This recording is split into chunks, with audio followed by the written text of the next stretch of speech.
Hello नमस्कार दोस्तों, स्वागत है आपका आपके यूट्यूब चैनल लर्न विद रजत में। और मेरा नाम है रजत। आज मैं लेकर आ गया हूं आप सभी के सामने बेहद इंपॉर्टेंट टॉपिक जिसका नाम है नंबर सिस्टम, संख्या पद्धति। ये टॉपिक हर एग्ज़ाम में आपको देखने को मिल जाएगा, चाहे आप कोई भी वनडे एग्ज़ाम दे रहे हो। यहाँ से आपको 1 से 2 क्वेश्चन जरूर देखने को मिलेंगे। बात करें यूपी ट्रिपल एससी पीईटी की, तो यूपी ट्रिपल एससी पीईटी से यहाँ से आपको 3 टॉपिक पूछे जाएंगे। तो मैं आपको इसको एक पहले वीडियो में बिल्कुल बेसिक लेआउट समझाऊंगा कि नंबर सिस्टम क्या होते हैं, आखिर नंबर्स क्या होते हैं, संख्याएं कितने टाइप की होती हैं। तो बिल्कुल बेसिक से शुरू करेंगे और बिल्कुल टॉप तक जाएंगे। तो बिल्कुल बने रहिए इस चैनल के साथ। अगर आप पहली बार आए हैं तो प्लीज़ वीडियो को लाइक कीजिएगा, चैनल को सब्सक्राइब कीजिएगा और अच्छा लगे तो दोस्तों के साथ शेयर जरूर कीजिएगा। और हाँ, मैं बता देना चाहता हूँ कि इससे पहले मैंने already calendar, clock, square and square root के वीडियोस ऑलरेडी अपलोड कर दिए हैं। तो आप कैलेंडर क्लॉक को रीजनिंग वाली प्लेलिस्ट में जाकर देख सकते हैं और स्क्वायर रूट को यूपी ट्रिपल एससी पीईटी की मैथ्स वाली प्लेलिस्ट में जाकर देख सकते हैं। तो चलिए अब शुरू करते हैं और स्टार्ट करते हैं अपने वीडियो को। यहाँ पर मैंने लिख रखी हैं कि संख्याओं कितने टाइप की होती हैं। तो आइए शुरू करते हैं। सबसे पहले पूर्ण संख्या। पूर्ण संख्या क्या होती है, पहले हम जान लेते हैं कि भाई संख्याएं क्या होती हैं। तो संख्याएं क्या होती हैं? गिनती करने में जो चीज़ हमें मदद करे, गिनती करने में जो भी चीज़ें हमें मदद करती हैं उसको संख्या कहते हैं। जैसे कि सपोज मेरे पास क्या है, मार्कर कितना है, 1। तो 1 क्या है? संख्या है। गिनती करने में जो मदद करे, ठीक है, उसको हम संख्या कहते हैं। ये कितना है? 4। तो 4 क्या होगी? संख्या। ठीक है। ये बोर्ड कितना है? 1 क्या होगी? संख्या। गिनती करने में जो भी हमें मदद करते हैं उनको नंबर्स कहते हैं। अब ये नंबर्स के टाइप हैं। तो आइए देखते हैं नंबर्स के टाइप। पहला है हमारा पूर्ण संख्या। पूर्ण संख्याएं क्या होती हैं? पूर्ण मतलब 0 से लेकर ऊपर तक। पूर्ण मतलब पूर्ण कौन होगा? इंसान, जो बिल्कुल 0 से शुरू करे और कहाँ तक जाए? अनंत तक जाए। तो ऐसी संख्याओं का समुच्चय जो 0 से शुरू होती हैं और अनंत तक जाती हैं उनको हम कहते हैं पूर्ण संख्याएं। समुच्चय का मतलब set. A set of numbers starting from 0 to infinity is known as whole numbers. तो पूर्ण संख्याओं को हम लोग क्या कहते हैं? पूर्ण संख्याओं को हम लोग कहते हैं होल नंबर्स। क्या कहते हैं पूर्ण संख्याओं को? पूर्ण संख्याओं को कहते हैं होल नंबर्स। ठीक है, बिल्कुल आसान है, कोई दिक्कत नहीं है। पूर्ण कौन है? जो 0 से लेकर ऊपर तक गया है। तो पूर्ण संख्याएं 0, 1, 2, 3 ये सारी की सारी क्या है? 4, 5, 6, 10, 20, 1000, 10,000 सब पूर्ण संख्याएं हैं। कहाँ से शुरुआत होगी? 0 से होगी। ठीक है। आगे प्राकृतिक संख्याएं। प्राकृतिक संख्याएं तो एक्चुअल में जो प्राकृतिक संख्याएं क्या है? पूर्ण संख्या से 0 आप हटा दीजिए। हटा दिया, आप क्या बचा? वो बचा 1, 2, 3, 4 और अप टू इन्फिनिटी। यानी कि ऐसी संख्याओं का समुच्चय जो 1 से शुरू होती हैं और इन्फिनिटी तक जाती हैं उनको हम क्या कहते हैं? उनको कहते हैं प्राकृतिक संख्याएं। उनको क्या कहेंगे? प्राकृतिक संख्याएं। इन्हीं को काउंटिंग डिजिट भी बोल सकते हैं, क्योंकि काउंटिंग अगर किसी चीज़ की करेंगे तो कम से कम वो 1 तो होगी। जैसे मार्कर है तो कम से कम 1 तो है। तो प्राकृतिक संख्याओं को काउंटिंग डिजिट भी बोल देते हैं। लेकिन वैसे इसका नाम क्या होता है? वैसे इसका नाम होता है नेचुरल नंबर्स। क्या इसको बोलते हैं हम लोग? इसको बोलते हैं नेचुरल नंबर्स। नेचुरल नंबर्स, ठीक है, नेचुरल नंबर्स बोलते हैं इंग्लिश में। तो आपको इंग्लिश और हिंदी दोनों में ही इनके नाम याद होने चाहिए। मैथ्स में इंग्लिश और हिंदी वैसे इतना फ़र्क नहीं रहता, लेकिन जिनका इंग्लिश टर्म होता है वो आपको पता होनी चाहिए। ठीक है। तो प्राकृतिक संख्या 1 से शुरू होती हैं और कहाँ जाती हैं? अनंत तक जाती हैं। तो 1, 2, 3, 4, 5, 6, 7, 10, 20, 100, 1000, लाख सब की सब क्या है? प्राकृतिक संख्याएं हैं। क्या है? प्राकृतिक संख्याएं। उम्मीद है ये दोनों बातें आपको समझ में आई होंगी। एक क्वेश्चन आपसे पूछते हैं, सभी प्राकृतिक संख्याएं पूर्ण संख्याएं होती हैं क्या? क्या सभी प्राकृतिक संख्याएं पूर्ण संख्याएं होती हैं? या इसका उल्टा भी पूछ सकते हैं, क्या सभी पूर्ण संख्याएं प्राकृतिक संख्याएं होती हैं? इस तरीके का क्वेश्चन आ सकता है। तो अगर जैसे पूछा जाए क्या सभी पूर्ण संख्याएं प्राकृतिक संख्याएं होती हैं, तो पूर्ण संख्या में अगर देखा जाए तो 1 से लेकर अगर शुरू करेंगे तो ये सारी प्राकृतिक संख्याएं हैं, लेकिन 0 जो है वो प्राकृतिक संख्या नहीं है। तो सभी पूर्ण संख्याएं जो है वो प्राकृतिक संख्याएं नहीं है, क्योंकि इसमें 0 भी आ जाता है। जीरो प्राकृतिक संख्या नहीं होती है। लेकिन सभी प्राकृतिक संख्याएं जो हैं वो पूर्ण संख्याएं होती हैं, क्योंकि आप देखिएगा इसमें 1 2 3 4 ये सब कुछ शामिल है। तो हम कह सकते हैं कि प्राकृतिक संख्या में अगर हम जीरो ऐड कर लें तो वो क्या बन जाएगा, वो पूर्ण संख्याएं बन जाएंगी। ठीक है, बिल्कुल आसानी से चीज़ समझ रहे होंगे आप लोग। चलिए आगे बढ़ते हैं। अगला है पूर्णांक। अगला क्या है, अगला है ये पूर्णांक। क्या है, पूर्णांक। पूर्णांक को इंग्लिश में कहते हैं इंटीजर्स। क्या कहते हैं, इंटीजर्स कहते हैं। तो इंटीजर्स को बड़ी आसानी से समझिए, माइनस इन्फिनिटी से लेकर प्लस इन्फिनिटी तक जो भी संख्याएं होती हैं इंक्लूडिंग जीरो, जीरो सहित, वो सब के सब क्या कहलाएंगे, इंटीजर्स कहलाएंगे। कहाँ से शुरू करना है, माइनस इन्फिनिटी से शुरू करना है। नंबर स्केल आपने देखा होगा, तो नंबर स्केल मैं यहाँ पर आपको उदाहरण दे देता हूँ। इस तरीके से ये नंबर स्केल होती है, बीच में क्या होता है, जीरो होता है, इधर होती हैं पॉजिटिव संख्याएं, है ना, धनात्मक संख्याएं होती हैं, 1 2 3 ऐसे करते करते कहाँ तक जाती हैं, प्लस इन्फिनिटी तक जाती हैं। और इस तरफ होती है माइनस में संख्याएं, और ये कहाँ तक जाती हैं, माइनस इन्फिनिटी तक की संख्याएं जाती हैं। तो क्या मैंने बोला, मैंने कहा इंटीजर्स क्या होते हैं, मैंने कहा इंटीजर्स जो होते हैं माइनस इन्फिनिटी से लेकर प्लस इन्फिनिटी तक की सभी संख्याओं को क्या कहते हैं, इंटीजर्स कहते हैं। तो -1 -2 -15 +15 0 1000 -1000 ये सब क्या हैं, ये सब इंटीजर्स हैं। क्या है, ये सब इंटीजर्स हैं, यानी कि पूर्णांक हैं। ध्यान रखिएगा, पूर्णांक कभी भी इस तरीके से नहीं आएगा 2.5, ये इंटीजर नहीं होगा, इस बात को ध्यान रखिएगा। माइनस का हो चाहे प्लस का, जो पॉइंट में नंबर्स हैं उनको आप काउंट नहीं करेंगे इंटीजर्स में। तो इंटीजर कितने टाइप के हो जाएंगे, इंटीजर 3 टाइप के हो जाएंगे। एक जीरो से इधर वाले यानी कि धनात्मक पूर्णांक, है ना, धनात्मक पूर्णांक। तो 1 2 3 4 ऐसे इन्फिनिटी तक जो नंबर जाएंगे उनको कहेंगे धनात्मक पूर्णांक। फिर जीरो से लेफ्ट साइड वाले नंबर्स, ये सब नेगेटिव में आएंगे, -1 -2 -3 -10 -1000 है ना, अप टू माइनस इन्फिनिटी तक। इनको क्या कहेंगे, इनको हम कहेंगे ऋणात्मक पूर्णांक, यानी कि नेगेटिव इंटीजर्स। वो हो गए पॉजिटिव इंटीजर्स, ये हो गए नेगेटिव इंटीजर्स। और एक हमारा क्या बच रहा है, एक हमारा बचा जीरो। तो जीरो को हम जीरो इंटीजर ही बोलते हैं, या सिंपली जीरो कह देते हैं। ठीक है, तो इंटीजर 3 टाइप के होंगे, नेगेटिव, पॉजिटिव और जीरो। वही यहाँ पे बात लिखी है, धनात्मक पूर्णांक 1 से इन्फिनिटी तक, ऋणात्मक माइनस इन्फिनिटी से -1 तक, और एक जीरो अपना हो गया पूर्णांक। उम्मीद है आपको ये पूर्णांक भी समझ में आया होगा। तो पूर्णांक सारी संख्याएं कहाँ से, माइनस इन्फिनिटी से प्लस इन्फिनिटी तक इंक्लूडिंग जीरो क्या कहलाता है, पूर्णांक कहलाता है। ध्यान रखिएगा, इसमें दशमलव वाली संख्याएं शामिल नहीं होंगी। आगे बढ़ते हैं, सम संख्याएं।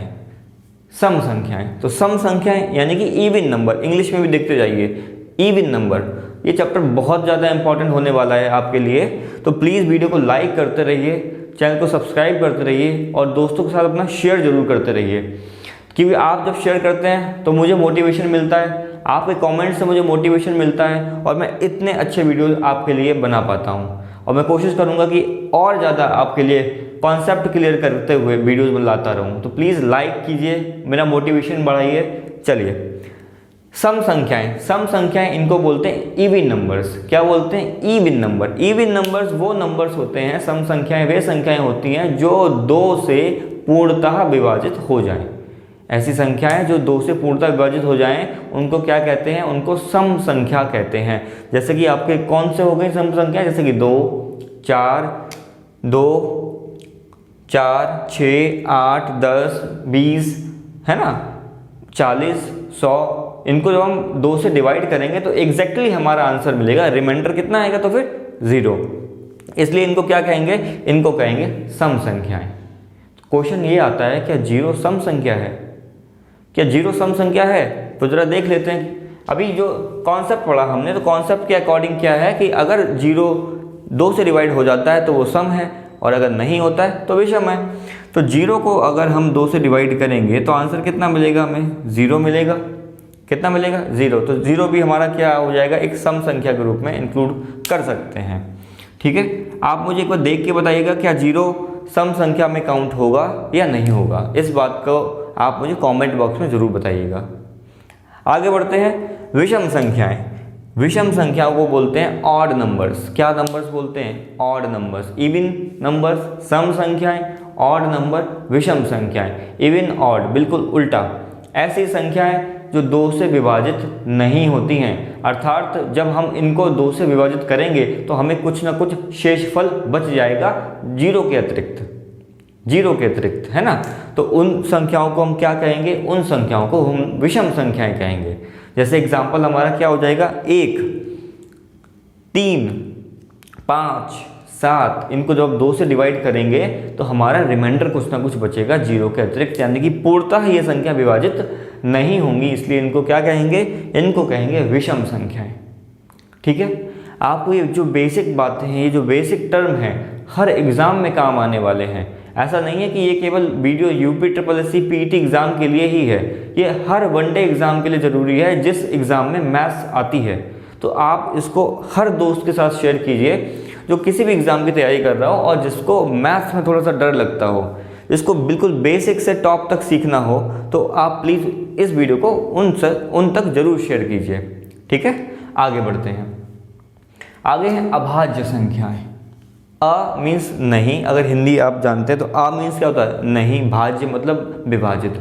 ठीक है, ऐसी संख्याएं जो केवल 1 से विभाजित हों और स्वयं से विभाजित हों, उसके अलावा वो किसी नंबर से विभाजित ना हो, उन संख्याओं को क्या कहेंगे, अभाज्य संख्या। ऐसी संख्याएं जो किससे केवल डिविजिबल हों, 1 से और स्वयं से, उसके अलावा किसी से डिवाइड ना हो, उन संख्याओं को हम अभाज्य संख्या कहते हैं। नाम में भी आ रहा है अभाज्य, जो भाज्य ना हो, जो डिवाइड ना हो। ठीक है, इंग्लिश में क्या कहते हैं, इसको कहते हैं प्राइम नंबर्स। क्या कहते हैं, प्राइम नंबर्स।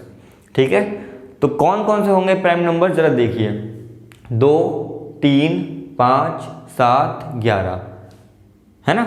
जैसे एग्जांपल देखिए 5, तो 5 किससे डिवाइड होगा, 5 केवल 5 से डिवाइड होगा और 1 से डिवाइड होगा। क्या कोई और ऐसा नंबर है जो 5 को डिवाइड कर दे, नहीं है, तो इसलिए 5 क्या हो गया, प्राइम नंबर हो गया, यानी कि अभाज्य संख्या हो गई। 11 देख लीजिए, 11 किससे डिवाइड होगा, केवल 1 से डिवाइड होगा और खुद से डिवाइड होगा। देखिए हर संख्या जो है वो 1 से और खुद से डिवाइड होती ही होती है, कोई भी संख्या ले लीजिए। तो इसके अलावा अगर किसी से और से डिवाइड ना हो तो वो नंबर अभाज्य हो जाएगा। 13 भी किसी नंबर से डिवाइड नहीं होता है सिवाय 1 और स्वयं से, तो वो भी क्या हुई, अभाज्य संख्या।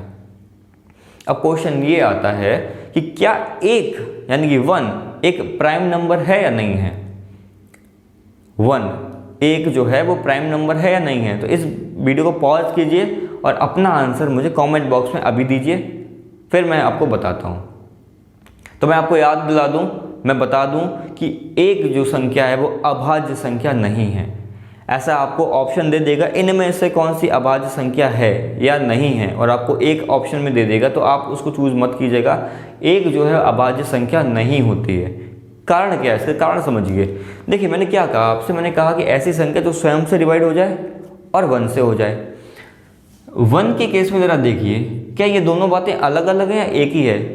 स्वयं में भी बात करें तो भी वो 1 है, और 1 से डिवाइड कर रहे हैं तब वो 1 ही आ रहा है, यानी कि ये दोनों बातें अलग अलग नहीं हैं। यहाँ पे ये दोनों बातें सेम हो गई हैं, इसलिए जो 1 है नंबर वो अभाज्य संख्या काउंट नहीं होगी। आप इस बात को याद कर लीजिएगा। तो पहली अभाज्य संख्या क्या होगी, पहली अभाज्य संख्या मेरी होगी, वो होगी 2। 2 will be the first prime number. पहली अभाज्य संख्या क्या होगी, 2। और आपको पता है 2 कैसी संख्या है, 2 एक इवन नंबर भी है, सम संख्या है। तो अगर आपसे क्वेश्चन पूछे कि बताइए प्रथम सम अभाज्य संख्या क्या होगी, तो सम भी हो और अभाज्य भी हो, तो वो कौन सी संख्या हो जाएगी, वो भी 2 ही हो जाएगी। क्योंकि देखिए ये अभाज्य भी है और सम संख्या भी है, अभाज्य भी है और सम संख्या भी है। ठीक है, तो इसलिए इसका आंसर क्या हो जाएगा, इसका आंसर हो जाएगा 2। आ रही बात समझ में। अगर क्वेश्चन पूछे आपसे प्रथम विषम अभाज्य संख्या बताइए, पहली विषम अभाज्य संख्या बताइए, मतलब अभाज्य भी हो वो संख्या और विषम भी हो, तो वो संख्या क्या हो जाएगी, वो संख्या हो जाएगी आपकी 3। क्या हो जाएगी, 3। तो 3 वो संख्या होगी जो विषम भी है और अभाज्य भी है। तो प्रथम विषम अभाज्य संख्या, तो ये आप तीनों क्वेश्चंस नोट कर लीजिए, ये तीनों के तीनों क्वेश्चंस हैं, कहीं ना कहीं आपको जरूर देखने को मिल जाएंगे इस टाइप के क्वेश्चंस। ठीक है, चलिए आगे बढ़ते हैं। उम्मीद है आपको प्राइम नंबर्स का कॉन्सेप्ट समझ में आ गया होगा, और जितने भी क्वेश्चन बन सकते हैं मैंने आपको वो भी यहीं पे बता दिए। मैं क्वेश्चंस भी कराऊंगा, लेकिन ये जो क्लास है वो थ्योरी की क्लास है, कॉन्सेप्ट मैं यहाँ पे आपको बता रहा हूँ, ठीक है। कम समय में टू द पॉइंट कॉन्सेप्ट बताना, बस यही मेरा टारगेट है। ये नहीं है कि मैं इस छोटे से चीज़ को पूरा 1 घंटे का वीडियो बनाऊँ और आपका समय नष्ट करूँ। मैं चाहता तो एक एक चीज़ को मैं लिखता एक एक चीज़ को, उसमें थोड़ा समय ज़्यादा बर्बाद होता, ठीक है। इसलिए मैंने इस तरीके से आपको समझाने की कोशिश की कि समझाने में मेरा समय ज़्यादा जाए एज़ कम्पेयर टू लिखने में। चलिए आगे बढ़ते हैं। अगला है हमारा भाज्य संख्याएं। क्या है? भाज्य संख्याएं। तो आप मुझे बताइए कि भाज्य संख्याओं को इंग्लिश में क्या बोलते हैं? भाज्य संख्याओं को इंग्लिश में क्या बोलते हैं? मैंने इसलिए इसको इंग्लिश में नहीं लिखा है, तो प्लीज़ सर्च कीजिएगा। अगर आपको पता है तो कमेंट बॉक्स में अभी कमेंट कीजिएगा। चलिए, ऐसी संख्याएं, जस्ट इसका अपोजिट कर दीजिए, ऐसी संख्याएं जो अपने आप से यानी स्वयं से, एक से, इनके अलावा किसी और नंबर से विभाजित हो जाएं, उनको कहते हैं भाज्य। अरे भाज्य का मतलब ही है ना डिविजिबल हो जाएं। भाज्य मतलब डिविजिबल हो जाए, तो एक और स्वयं के अलावा भी कोई नंबर से डिविजिबल हो जाए, उनको क्या कहेंगे? उनको कहेंगे भाज्य संख्याएं। जैसे कि 4 है, तो 4 तो अपने आप से डिवाइड होगा ही, 1 से डिवाइड होगा ही, और 4 किससे भी डिवाइड हो जाएगा? 2 से भी डिवाइड हो जाएगा। तो इसलिए 4 क्या हो गया? 4 हो गया भाज्य संख्याएं, भाज्य संख्या, ठीक है। ऐसे 6 जो है 1 से तो डिवाइड होगा ही, 6 से भी डिवाइड होगा। मैंने आपको ऊपर बताया कि कोई भी संख्या वो 1 से और खुद से डिवाइड होती ही है, तो इसके अलावा भी किसी नंबर से डिवाइड होनी चाहिए। अगर हो रही है तो उसको क्या कहेंगे? भाज्य संख्या। तो 6 जो है वो 2 से डिवाइड भी होता है। कितना होता है? 2 3 6, 3 आता है ना। और 6 जो है वो 3 से भी डिवाइड होता है, 3 दूना 6। तो इसके अतिरिक्त भी आपको नंबर्स मिल गए, इसलिए ये 6 भी क्या हो गया? वो भी होगी भाज्य संख्या। ऐसे 35 5 से भी डिवाइड करेगा और 7 से भी करेगा। ऐसे 36 2 से भी करेगा, 3 से भी करेगा, है ना, 6 से भी करेगा। तो इसलिए ये क्या होगी? सब ये हो गई हमारी भाज्य संख्याएं। आप मुझे कमेंट बॉक्स में बताइए कि भाज्य संख्याओं को इंग्लिश में क्या बोलते हैं। उम्मीद है आपको यहाँ तक आपको कोई दिक्कत नहीं होगी। बिल्कुल मैंने आसानी समझाने की कोशिश की है, उदाहरण के माध्यम से आपको समझाने की कोशिश की है। आइए आगे बढ़ते हैं। सह अभाज्य संख्या। सह मतलब साथ में, है ना। अभाज्य यानी कि जो डिवाइड ना हो किसी से सिवाय एक और अपने से। तो यहाँ पर सह अभाज्य में मतलब को प्राइम नंबर्स, एक स्कूल होता है को एडेड स्कूल, जिसमें बॉयज़ और गर्ल्स दोनों पढ़ते हैं। तो 2 चीज़ें हैं, तो यहाँ भी नंबर्स कितने होंगे? 2 होंगे, यानी कि यहाँ पे नंबर्स हम पेयर में बात करेंगे। तो ऐसे नंबर्स का युग्म, ऐसे नंबर्स का पेयर जो केवल एक से डिवाइड हो और स्वयं से डिवाइड हो, उसके अलावा किसी से डिवाइड ना हो, उनको कहेंगे सह अभाज्य संख्या। क्या कहेंगे उनको? सह अभाज्य संख्या। जैसे कि इन दोनों के बीच में कोई कॉमन नंबर ना हो, जैसे कि 2 और 5 है। जब डेफिनेशन देखिएगा, संख्याओं का हुआ है युग्म जिसमें एक के अतिरिक्त कोई अन्य संख्या उभयनिष्ठ गुणनखंड ना हो। मतलब इन दोनों का कोई एक के अलावा गुणनखंड ना हो, एक के अतिरिक्त गुणनखंड ना हो। जैसे कि 2 और 5, तो गुणनखंड इसका क्या होगा? मतलब ऐसी संख्या जो इन दोनों को डिवाइड कर दे, वो उसका गुणनखंड कहलाता है। तो एक ही तो होगा, एक के अलावा तो कोई ऐसा नंबर है नहीं। ऐसे ही 3 और 7, तो 3 और 7 को केवल एक संख्या डिवाइड कर सकती है, वो है 1। उसके अलावा कोई ऐसी संख्या नहीं है जो इन दोनों को डिवाइड कर दे। तो कोई इन दोनों का क्या ना हो? उभयनिष्ठ गुणनखंड ना हो, किसके सिवाय? एक के अलावा। उनको कहेंगे सह अभाज्य संख्याएं। अच्छा, एक एग्जांपल देखिए, जैसे कि 4 और 6 जो है वो सह अभाज्य संख्याएं नहीं है। क्यों? इनका एक उभयनिष्ठ गुणनखंड खंड हो जाएगा, जो कि क्या होगा? वो होगा 2। तो 2 से जो है इसको भी डिवाइड किया जा सकता है और इसको भी डिवाइड किया जा सकता है। तो 4 और 6 जो हैं वो सह अभाज्य संख्याएं नहीं है।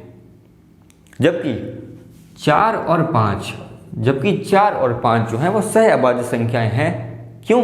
इन दोनों में जो कॉमन फैक्टर होगा वो केवल एक होगा, वो होगा 1। उसके अलावा इन दोनों को कोई ऐसा नंबर नहीं है जो दोनों को डिवाइड कर रहा हो, ठीक है। इसलिए ये दोनों 4 और 5 जो है वो सह अभाज्य संख्याएं हैं, जबकि 4 और 6 सह अभाज्य संख्याएं नहीं हैं। उम्मीद है आपको बहुत आसानी से समझ में आ गया होगा कि कैसे सह अभाज्य संख्याओं को समझना है। मैंने आपको एग्जाम्पल के थ्रू भी और क्लियर कर दिया, ठीक है। इनको को प्राइम नंबर्स बोलते हैं इंग्लिश में, तो प्लीज़ इनको भी याद रखिएगा। कभी कभी हिंदी में क्वेश्चन नहीं समझ में आता तो हम क्या करते हैं? इंग्लिश वर्ड देखते हैं। तो अगर आपको ये वर्ड ही नहीं पता होगा तो आप कैसे समझेंगे, ठीक है। चलिए आगे बढ़ते हैं। परिमेय संख्याएं। परिमेय संख्या क्या बोलते हैं? रेशनल नंबर्स बोलते हैं इनको। क्या बोलते हैं? Rational numbers. तो कोई भी नंबर जिसको हम P/Q या P/Q की फॉर्म में लिख सकते हैं, जिसमें ध्यान रखिएगा Q की वैल्यू 0 नहीं होनी चाहिए, क्योंकि अगर Q की वैल्यू यहाँ 0 हो गई, यानी कि किसी नंबर से हम 0 से डिवाइड करेंगे तो वो क्या होगा? वो तो अनंत हो जाएगा। वो क्या हो जाएगा? नॉट डिफाइंड होगा, उसकी कोई वैल्यू नहीं होगी। इसलिए Q की वैल्यू 0 नहीं होनी चाहिए। तो ऐसी संख्या जिनको P/Q की फॉर्म में लिखा जा सकता है उनको हम कहते हैं रेशनल नंबर्स, यानी कि परिमेय संख्याएं। जैसे कि 5/2, तो 5/2 ऊपर वाला क्या हो गया? P, नीचे वाला क्या हो गया? Q। तो P/Q की फॉर्म में लिखा है, बिल्कुल लिखा है, तो ये क्या हो गई? ये होगी परिमेय संख्या, यानी कि रेशनल नंबर। ऐसे ही 5, सिंपली मैंने लिख दिया 5। क्या ये 5 जो है वो रेशनल नंबर है? आप कहेंगे अरे 5 को कहाँ लिखा है आपने P/Q की फॉर्म में? देखिए जरा ध्यान से, 5 को हम ऐसे लिख सकते हैं 5/1। क्या कोई फर्क पड़ा इस पर? नहीं पड़ा। तो ये लिख गया ना P/Q की फॉर्म में, बिल्कुल लिख गया। अगर लिख गया तो फिर ये क्या हो गया? ये भी परिमेय संख्या हो गई। कैसी संख्या हो गई? परिमेय संख्या हो गई, यानी कि रेशनल नंबर हो गया। उम्मीद है आपको रेशनल नंबर समझ में आ गया होगा। क्या 0 रेशनल नंबर है? बहुत इंपॉर्टेंट क्वेश्चन, क्या 0 रेशनल नंबर है? बताइएगा मुझे, मैं बता देता हूँ आपको। 0 भी एक रेशनल नंबर है। 0 भी एक रेशनल नंबर है। क्यों? क्योंकि हम इसको लिख सकते हैं ऐसे 0/1। 0/1 जैसे लिखेंगे तो 1 से डिवाइड करेंगे तो आंसर 0 ही आएगा। तो 0 भी एक रेशनल नंबर है, इस बात को याद रखिएगा। ठीक है, उम्मीद है आपको ये बातें समझ में आ गई होंगी, क्योंकि इसी तरीके से क्वेश्चन आपको फंसाते हैं, इसी तरीके के क्वेश्चन आपको फंसा देते हैं। अगला, अपरिमेय संख्या, इर्रेशनल नंबर्स। तो ऐसे नंबर जिनको P/Q की फॉर्म में नहीं लिखा जा सकता है, या कहें कि ऐसी संख्याएं जो दशमलव के बाद अनंत तक चलती जाती हैं, और अनंत तक चलती जाती हैं और उनका कोई एग्जैक्ट नंबर भी नहीं आता, यानी कि रिपीटिशन भी नहीं होता कोई नंबर्स का, उन नंबर्स को हम कहते हैं इर्रेशनल नंबर्स। जैसे कि अपना पाई को जरा हम सॉल्व करेंगे, कितना होता है? 3.14। क्या इतना ही होता है? नहीं, आगे भी ये जलता जाता है, चलता जाता है, और इसकी कोई सीमा नहीं है, और इसमें नंबर रिपीट भी नहीं होते, क्योंकि कोई पैटर्न फॉलो हो कि भाई 4 नंबर आए 1 2 3 4, फिर 1 2 3 4 1 2 3 4, ऐसा भी नहीं है। अगर ऐसा होता तो वो रेशनल में काउंट होता। तो दशमलव के बाद जो है वो कैसी है? नॉन टर्मिनेटिंग डिजिट है और नॉन रिपीटिंग डिजिट है, इसलिए पाई हमारा क्या होगा? पाई हमारा जो होगा अपरिमेय संख्या होगा। आप कहीं पाई को इस तरीके से ना समझिएगा कि पाई को हम लिख सकते हैं 22.7। आप कहेंगे ये तो रेशनल नंबर है, ये तो P/Q की फॉर्म में लिख गया। शायद नीचे नहीं दिख रहा है तो मैं यहाँ पे लिख दे रहा हूँ। पाई की वैल्यू कितनी होती है? 22.7। तो आप कहेंगे ये तो जो है वो रेशनल नंबर में काउंट होना चाहिए। नहीं, जब आप इसको डिवाइड करेंगे तो इसमें दशमलव के बाद जो संख्या होगी वो कैसी होगी? वो होगी नॉन टर्मिनेटिंग, मतलब रुकेगी नहीं, एक तो अनंत तक जाएगी, दूसरा नॉन रिपीटिंग, नंबर रिपीट भी नहीं होंगे, कोई पैटर्न फॉलो नहीं होगा कि 1 2 3 4 5 के बाद फिर 1 2 3 4 5 आ रहा है, फिर 1 2 3 4 5 आ रहा है, ऐसा रिपीटिशन नहीं हो रहा है। इसलिए ये संख्या कही जाती है, इंग्लिश में बोलते हैं इसको नॉन टर्मिनेटिंग, नॉन रिपीटिंग। तो ऐसी संख्याएं भी परिमेय संख्या, माफ़ कीजिएगा, अपरिमेय संख्या कहलाती हैं। इसलिए इस एग्जाम्पल को तो विशेषता आप याद रखिएगा कि पाई कैसा है? एक इर्रेशनल नंबर है। ऐसे √2 की वैल्यू आती है 1.414 और ये अनंत तक चलती जाती है, उसमें भी कोई रिपीटिशन नहीं होता है, इसलिए जो √2 है वो भी कैसा है नंबर? अपरिमेय संख्या। √3 भी अपरिमेय संख्या है। उम्मीद है आपको जो इस बोर्ड पे मैंने लिखा है संख्या पद्धति नंबर सिस्टम के जितने भी टाइप्स हो सकते हैं कि नंबर्स कितने कितने टाइप के हो सकते हैं वो आपको सब समझ में आ गया होगा।